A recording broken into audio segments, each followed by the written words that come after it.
নাটকের তো সেন্সরশিপ নাই, ইউটিউবে নাইও।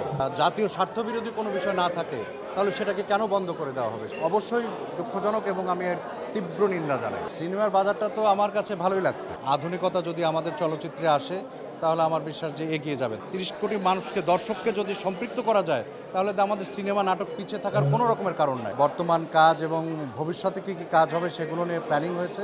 অন্যান্য বছর যত নাটক তৈরি হতো এবছরে সেরকম নাটক তৈরি হয় নাই।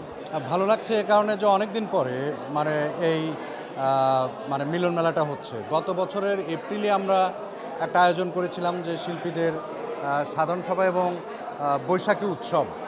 তো এরপরে তো এক বছরের মধ্যে আর এরকম বড় আয়োজন হয় নাই।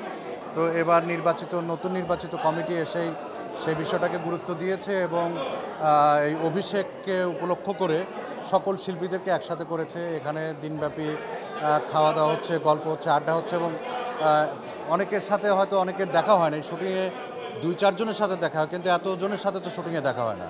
সেই জায়গার থেকে আজকে সবার ভেতরেই এক ধরনের আনন্দ এবং উৎসবমুখর একটা পরিবেশ এখানে তৈরি হয়েছে। সকাল থেকে তো আলোচনা ছিল অভিনয় শিল্পী সংঘের বর্তমান কাজ এবং ভবিষ্যতে কী কী কাজ হবে সেগুলো নিয়ে প্ল্যানিং হয়েছে। এখন যেটা হবে যে কালচারাল প্রোগ্রাম হবে এবং এখানে সবাই আমাদের শিল্পীরাই সেখানে অংশগ্রহণ করবে। কেউ নাচ করবে, কেউ গান করবে, কেউ কবিতা আবৃত্তি করবে। নিজেদের অনুষ্ঠান নিজেরাই জাঁকজমকপূর্ণ করে তুলছে, নিজেদের পারফরমেন্স নিজেরাই দেখছে। এখন আমার মনে হয় যে গত রোজার ঈদ এবং এই কোরবানির ঈদে নাটকের সংখ্যা খুব কম হয়েছে। যে এই সময়টাতে অন্যান্য বছর যত নাটক তৈরি হতো এবছরে সেরকম নাটক তৈরি হয় নাই। তো সবাই কিছু কিছু নাটক, সেই ক্ষেত্রে সবারই নাটক কিছু কিছু কম হয়েছে। সেই ক্ষেত্রে হচ্ছে যে নাটকের পাশাপাশি সবাই এখন যে কারণে ঈদের আগেও কিন্তু এত বড় একটা উৎসব জমে গেছে। সিনেমার বাজারটা তো আমার কাছে ভালোই লাগছে, যে যদিও ঈদ কেন্দ্রিক তারপরেও এইভাবে যদি নতুন নতুন গল্প, নতুন নতুন নির্মাণ, আধুনিকতা যদি আমাদের চলচ্চিত্রে আসে তাহলে আমার বিশ্বাস যে এগিয়ে যাবে। দর্শক কিন্তু ভালো সিনেমা বা একটু আধুনিক সিনেমাকে দেখছে এবং তারা হলে যেয়ে দেখছে। তো এই ধারাবাহিকতা যদি অব্যাহত থাকে তাহলে হয়তো যেসব হলগুলো বন্ধ হয়ে গেছে সেগুলো আবার চালু হওয়ার প্রক্রিয়াটা শুরু হবে। বেশ কবছর ধরে কান চলচ্চিত্রে আমাদের সিনেমা যায়। এবার আমাদের একটি স্বল্পদৈর্ঘ্য ছবি আলী গিয়েছে এবং সেখানে বেশ সাফল্য অর্জন করেছে। এটা বাংলাদেশের জন্য, বাঙালির জন্য অবশ্যই গৌরবের। আর আমাদের দর্শক কিন্তু প্রচুর। আমরা যদি বলি যে বাংলা ভাষাভাষী সারা পৃথিবীতে ৫ নাম্বার, তার মানে প্রায় ৩০ কোটি বাঙালি আছে। এটা কিন্তু যে কোনো শিল্পের জন্য, সেটা নাটক হোক, চলচ্চিত্র হোক, এটা একটা বড় শক্তি। যা আমার ভাষার দর্শকই তো পৃথিবীতে অনেক। এই ৩০ কোটি মানুষের যে বিনোদনের চাহিদা, সেটা যদি সঠিকভাবে এই সময় উপযোগী করে আধুনিকায়নভাবে তাদের সামনে উপস্থাপন করা যায়, ৩০ কোটি মানুষকে, দর্শককে যদি সম্পৃক্ত করা যায় তাহলে তো আমাদের সিনেমা নাটক পিছিয়ে থাকার কোনো রকমের কারণ নাই।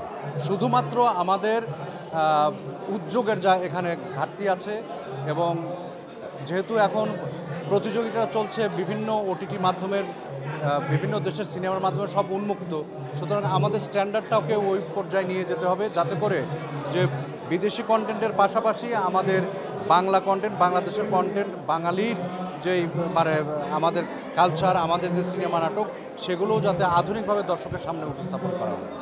এই বিষয়টা খুবই দুঃখজনক।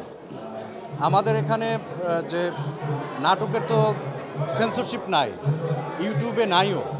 ইউটিউবে কোনো সেন্সরশিপ নাই, সেন্সরশিপ আছে শুধুমাত্র চলচ্চিত্রে। তাহলে চলচ্চিত্রও তো সেগুলো একটা সেন্সর নিয়ে তারা দেখান।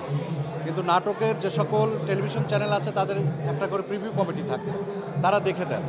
এখন যদি শুধুমাত্র ধর্মের ভিত্তিতে, কিছুদিন আগে জেন্ডার ইস্যুতে গত বছরে এরকম একটা জটিলতা হয়েছিল, কিন্তু এটা খুবই দুঃখজনক। একজন গল্প তার মতো করে বলবে, তার মধ্যে যদি রাষ্ট্রবিরোধী, তার মধ্যে যদি আমাদের জাতীয় স্বার্থবিরোধী কোনো বিষয় না থাকে তাহলে সেটাকে কেন বন্ধ করে দেওয়া হবে? সেটাকে কেন চাপ দিয়ে ইউটিউব থেকে নামিয়ে দেওয়া হবে? এটা অবশ্যই দুঃখজনক এবং আমি এর তীব্র নিন্দা জানাই। না, আমার কাছে ইউটিউবের নিয়ন্ত্রণই বাংলাদেশের গভর্নমেন্টের হাতে নেই। আগেও ছিল না, এখনও নাই।